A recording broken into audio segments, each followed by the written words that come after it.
Quem tem fé na vida acredita em encontros. Encontros com o que existe no mundo daqui e com o que existe no mundo de lá. A fé nunca diminuiu dentro de Viviane e foi a sua fé que a ajudou a segurar firme na luta pela vida do seu filho, Miguel.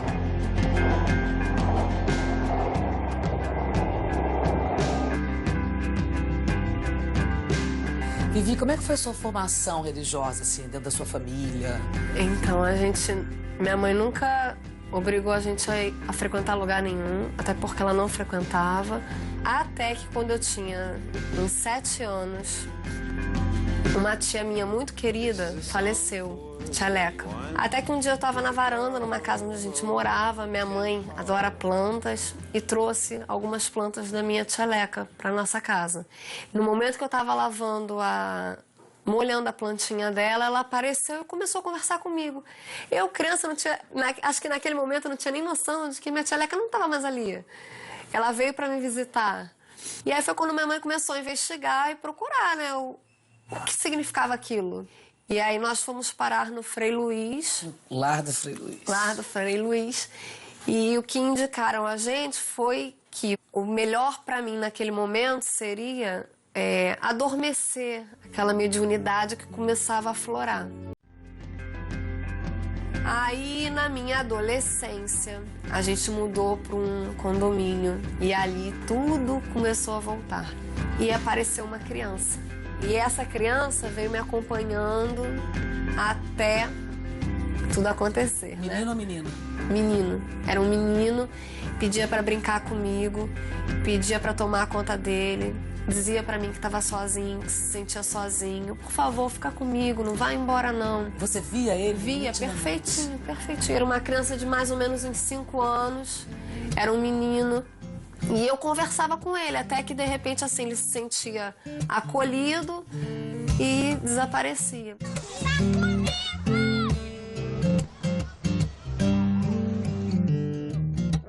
Eu me sentia assim, protetora dele. Eu conseguia proteger ele. Por ele se sentir assim, acolhido por mim, então aquilo não me incomodava. E te fazia bem. E me fazia bem. Só que aí ele ganhou uma certa intimidade que pedia pra brincar de pique-esconde comigo. E vamos, senta pra desenhar comigo. E aí eu contava pra todo mundo e todo mundo achava assim, o máximo, te incomoda? Não, não me incomoda. Então deixa, que você tá fazendo bem pra ele, você tá ajudando ele de alguma forma. Mas até então, pra mim, aquilo ali acabava ali. Eu não tinha uma fé, uma coisa assim que me movia. E foi quando eu descobri que estava grávida, que aí realmente veio aquela reviravolta espiritual.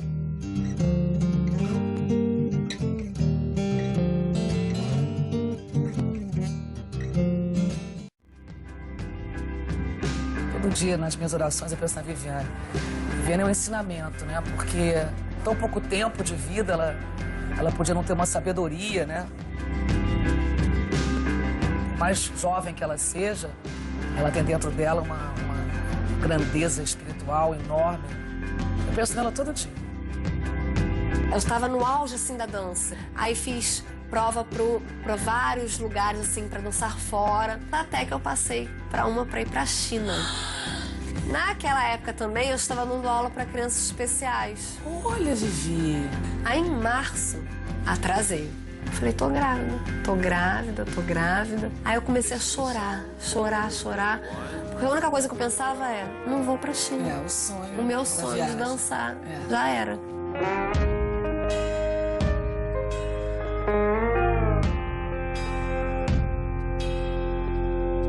E aí a gravidez foi correndo bem, tranquila. Foi quando minha mãe ligou, né? Oi, filha, aí como é que tá? Tudo bem? Eu, mãe, olha só. A barriga já tá tão grande que eu não paro de fazer xixi. Minha mãe, Viviane, a bolsa. tem cor? Aí eu, não. Viviane, você está parindo. Aí corremos pro hospital, o doutor também.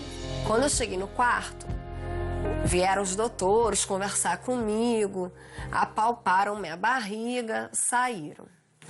No que saíram, volta o meu doutor com a minha mãe. Eu falei, pronto, alguma coisa tem. Pra voltar com a mãe tem alguma coisa. Aí o doutor falou pra mim por ele ser um bebê de 8 meses, poderia... Prematuro. Prematuro. Poderia acontecer dele ter que ficar em observação na UTI. Tudo bem, tranquilo, aconteceu comigo, eu nasci de 7 meses, meu irmão nasceu de 8, estamos aí firmes e fortes. Amém, Senhor. E aconteceu. Claro. Foi pra UTI. No dia seguinte, quando eu fui conhecer Miguel, enviado por Deus, arcanjo, eu encontrei ele dormindo. E aí vieram os doutores conversar comigo e com o Tiago, contar que durante a madrugada eles precisaram fazer um dreno no pulmão, que por conta disso deram uma anestesia nele, mas que já já ele acordava. Então tá, já já ele acorda. O dia passou, ele não acordou. O dia seguinte veio, ele não acordou. 5 dias passaram e nada do Miguel acordar. E aí a gente começou a perguntar, né? Por que o Miguel não acorda? Por que o Miguel não acorda? Só que eles também não sabiam por que ele não acordava. E aí foi começar uma investigação de por que o Miguel não acorda.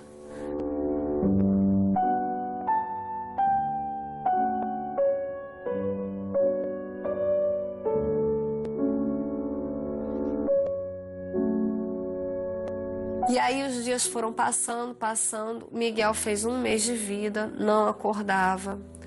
E tiraram ele de lá para fazer um exame. Quando retornaram, veio a notícia. O neurologista do hospital sentou para conversar com a gente. E usou a frase que ele usou foi a que a gente carregou com a gente. Ele falou, não importa hoje, agora, vocês encontrarem os culpados. Isso não vai adiantar, não vai trazer o Miguel de volta. O que importa agora é vocês darem o amor que o Miguel precisa. O Miguel foi considerado com síndrome hipóxico isquêmica grave, que devido a todo o quadro que ele apresentava de insuficiência respiratória, por ele não acordar, ter entrado no coma e não ter saído, foi considerado esse quadro. E na ultra isso não era possível de ser visto? Não. Porque não foi, nada apareceu na ultra. Porque o problema aconteceu depois dele ter nascido. E aí a gente só foi descobrir muitos meses depois, no outro hospital que ele foi que a gente descobriu que tudo aconteceu por conta da dosagem errada da anestesia. Lembra da história que eu te contei, que eu dava aula para crianças especiais? Eu acho que... Eu acho que Deus já estava me preparando desde então para uma missão. Para uma missão que era o Miguel, de cuidar do Miguel, fosse da maneira que ele fosse o tempo que fosse e simplesmente amá-lo, né? E me entregar ali para ele.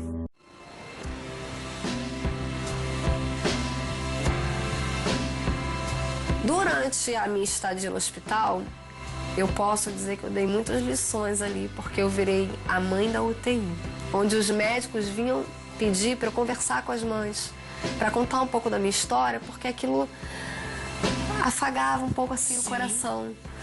Eu sentava naquela sala de aleitamento para tirar o leite para o Miguel, e aí muitas mães reclamavam daquilo.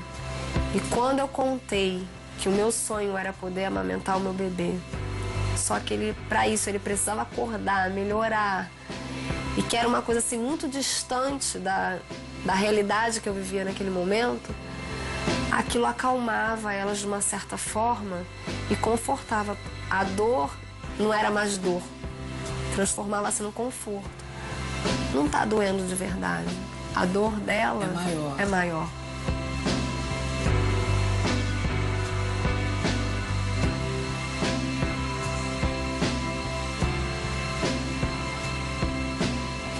Uma coisa que eu sempre pedi a Deus foi para que me deixasse levar ele para casa. Fosse o tempo que fosse a maneira que fosse. Eu queria muito que Miguel conhecesse o quartinho que a gente tinha preparado para ele. Eu falei, olha, milagre já está acontecendo na vida do Miguel. Eu sei que vocês não vão acordar o Miguel de uma hora para outra, ele vai sair saltitando como uma criança que a gente vê no dia a dia. O que eu quero de vocês é que me ajudem a levar ele para casa. E aí as diretoras viraram para mim e falaram, então nós vamos trabalhar em cima disso.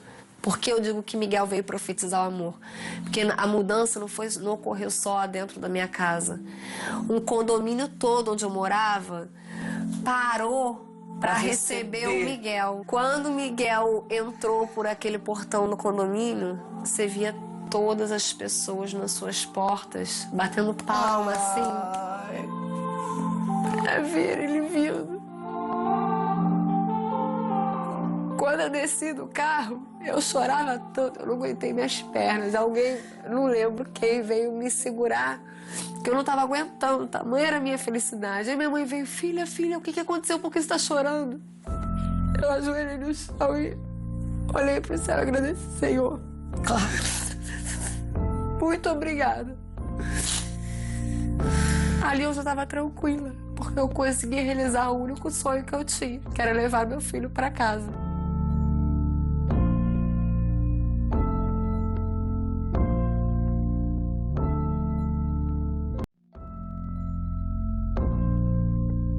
Eu fui mãe naqueles dias que Miguel esteve em casa. Eu fui mãe. Eu pude preparar a mamadeira dele. Eu pude não dar o banho dele. Eu pude não dormir. O meu sonho era não dormir, preocupada se tá deitado certo, se não está. Eu pude limpar as coisas dele. Eu finalmente assim estava me sentindo realizada, fazendo o que eu realmente sempre sonhei em fazer. E aí no 5º dia Miguel em casa, eu tava com o Miguel no colo e a enfermeira ambuzando ele. E aí oxigenando ele. E aí eu virei pra ela e falei, pode parar, Daniele. Aí ela, não vamos parar, a gente vai conseguir. Aí eu falei, pode parar, ele já foi. Eu senti assim, ó, o suspiro de alívio. Tipo, acabou.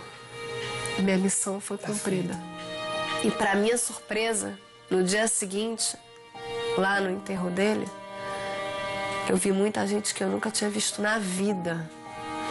Chegavam pra gente e falavam assim, eu estou aqui porque eu soube da sua história através de fulano, de ciclano. Estou aqui junto a vocês para prestar a última homenagem. Eu falava, gente... Olha o Miguel, gente. Foi uma despedida em festa, eu diria assim pra você. E nessa história toda aqui, eu queria te perguntar uma coisa. Cadê aquele teu amiguinho? A conclusão que não só eu não, no centro espírita onde eu frequento, que todos chegamos em comum acordo, é que era o Miguel. A partir do momento que eu descobri que estava grávida, a criança sumiu. Então a gente volta naquela história que eu te falei que Deus estava me preparando. Então com certeza o Miguel já me conhecia. Já te escolheu. Já tinha me escolhido e estava ali, né? Olha, eu vou vir pra você, eu vou vir pra você. E eu tenho certeza que aquela criança era o Miguel. E nunca mais eu vi a criança. Agora você tem ele aqui dentro. Agora eu tenho ele aqui.